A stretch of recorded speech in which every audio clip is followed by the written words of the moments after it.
Justin Horn from Moorabool Shire Council. Ball Hill's got a bit of an interesting background. When you come in, there's actually an old quarry here that's actually protected by a heritage overlay. So it's got some cultural significance for the local community. It's a council reserve at around about 150 hectares. There was some extensive agroforestry plantations undertaken on here, probably around about 10 or 15 years ago. I think it was in the early days of Grow West, which would make it about 10 years ago, to try to control erosion management as well as the serrated tussock issues on the hill. Today it's got a good cover of probably juvenile or slightly immature eucalypt species covering most of the hill. They're probably standing now at around about 5 metres of height over most of the site. A lot of the trees that were planted 10 years ago, they'll be mature large trees.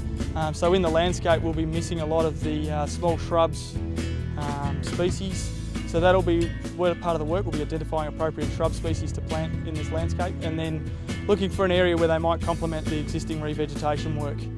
Yeah, the idea will be to provide a diversity of habitat and tree species, shrub species, so that we might be able to encourage a diversity of bird species into the environment as well. We undertook some rather significant rabbit control work in the site. It started off with us mapping the site for warren entrances over the area that council manages, and we mapped approximately 400 warren entrances over the 60 hectares that we manage. That was then provided to a ripping contractor who's come in and ripped all of those entrances. There's been some really good outcomes as a result of that in terms of the rabbit population and numbers in the area. And this year we'll be undertaking a control program for serrated tussock and African boxthorn. It's probably one of the more obvious revegetation sites in the local area, but you certainly drive around and you see a variety of landscapes that look very similar to it now, and it's encouraging to see, every year there's more trees going in the grounds.